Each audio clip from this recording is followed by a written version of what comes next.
итүче буларак җитә. Дөреслектә Аллах безнең ахырына хәтле җиткерә, үзе теләгән нәрсәне тормышка ашыра. Әлеге аятларда Аллаһка тәвәккәл кылу турында сүз бара. Аллаһка тәвәккәл кылу ул эшләреңне аңа тапшыру һәм аннан гына ярдәм итүне аңлата. Икенче бер аңлатмада тәвәккәл кылу булай аңлатыла. Тәвәккәл кылу ул йөрәкнең файдалы нәрсәләрне өмет итеп һәм зарардан саклануны сорап Аллаһка таяну. Тәвәккәл кылу ул йөрәк гамәле һәм Аллаһка гыйбадәт кылуның бер төре булып тора. Имам Әхмәд рахимахуллаһ әйткән, тәвәккәл кылу ул йөрәк гамәле. Аны сүзләр белән һәм эшләр белән күрсәтеп булмый. Аллаһка тәвәккәл кылучы кеше эшләренең ахыры нәрсә белән тәмамлануына карамастан күңеле белән риза була һәм үзен тыныч тота. Хәтта ул теләгән максатка ирешмәсә дә зарланмый. Бишер әл-Хафи рахимахуллаһ әйткән, кайбер кеше мин Аллаһка тәвәккәл кылдым дип әйтсә дә, ләкин ул чынлыкта ялганлый ди. Әгәр дә ул чыннан да Аллаһка тәвәккәл кылган булса ди, Аллаһ эшләгән һәр нәрсәгә дә риза булыр дигән. Кем Аллаһка тәвәккәл булса, йөрәге белән беркемнән дә ярдәм өмет итми. Һәм кем Аллаһка тәвәккәл булса, беркайчан да җиңелмәячәк.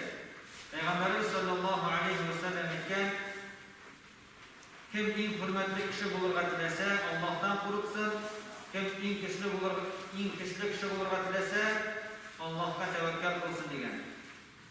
Аллаһка дөрес итеп тәвәккәл кылуның тәртибе бар.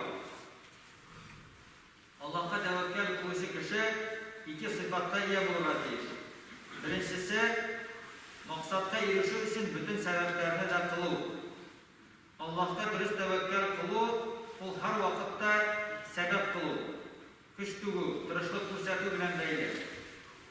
Кем ризык яки уңышка ирешүне теләсә, ул Аллаһка тәвәккәл кылып, тырышлык күрсәтергә һәм сәбәп кылырга тиеш. Сәбәпсез Аллаһка тәвәккәл кылу, ул тәвәккәл кылу булмый, хыяллану була. Пәйгамбәр саллаллаһу алейхи ва саллям әйткән, "Диянне бәйлә, аннан соң Аллаһка тапшыр" дигән. Башта сәбәбен кылырга кирәк һәм аннан Аллаһка тәвәккәл кылырга кирәк. Икенчесе, нәтиҗәне йөрәк белән Аллаһтан көтү. Кеше максатына ирешү өчен ни хәтле сәбәп кылса да, аның уңышка ирешүе Аллаһка бәйле. Шуңа күрә дә мөселман кешесе сәбәпкә түгел, Аллаһка таянырга һәм аннан гына ярдәм өмет итәргә тиеш. Сәбәптә түгел, Аллаһтан өмет итәргә кирәклеге ислам тарихында безгә инде Хунейн сугышы күрсәтә. Мөселманнар бик күп булалар һәм алар инде үзләренең күплеге белән мактанып һәм без җиңәчәкбез, хәзер без күп дип әйткән вакытта алар инде җиңенә язалар. Һәм Аллаһ Тәгалә инде үзенең рәхмәте белән мөселманнарга ярдәм итә һәм мөселманнар җиңәләр. Аллаһ Тәгалә Коръәндә бу вакыйганы безгә китереп әйтә. لقد نصركم الله في مواطن كثيرة ويوم حنين إذ أعجبتكم كثرتكم فلم تغن عنكم شيئا وضاقت عليكم الأرض بما رحبت ثم وليتم مدبرين. Allah sizga ko'p o'rinlarda yordam etdi. Hunayn kunida sizni ko'p sonli bo'lug'ingiz g'ajablantirdi. Lekin sizni ko'p bo'lug'ingiz sizga ozgina bo'lsa da foyda keltirmadi. Bu vaqtda sizga keng bo'lgan yer tor tuyuldi. So'ngdan siz ortga chekinib qocha boshladingiz.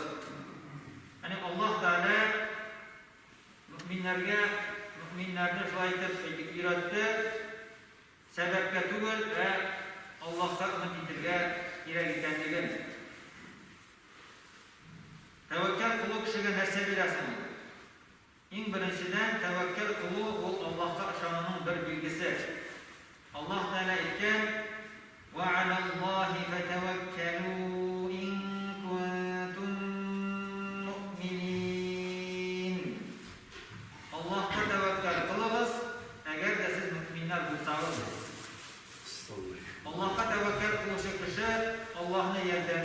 авырлыклардан коткаручы зат итеп аңа ышана.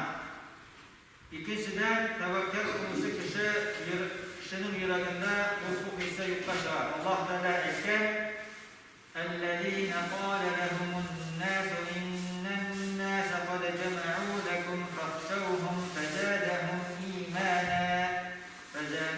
إيمانا وقالوا حسبنا الله ونعم الوكيل. Алар кешеләр әйтте: Дөреслектә кешеләр сезгә каршы җыелды, алардан куркыгыз. Бу аларның иманнарының көчен генә арттырды. Алар әйттеләр: Безгә Аллаһ ярдәмче буларак җитә, нинди яхшы ярдәмче ул. Ухуд сугышыннан соң Абу Суфьян мөселманнарны куркыту өчен бер бәдәвине Мәдинәгә җибәрә, ул әйтә Мәдинә халкына: Мәккә халкы сезгә каршы гаскәр белән килергә тели. Һәм шушы ялган хәбәрне бүтән җиргә тарата. Һәм мөселманнарга ирешкәч, шушы сүзләр алар инде Аллаһ Тәгаләгә тәвәккәл кылу сәбәпле инде бу ялганнан куркмыйлар һәм алар әйтәләр: Безгә Аллаһ ярдәмче буларак җитә, нинди яхшы ул ярдәмче дип мөселманнар әйтәләр. Üçüncüden, tevekkül kılışı kişini Allah Teala yarata. Allah Teala aytgan: "Fa'ida azamta fatawakkal 'alallah.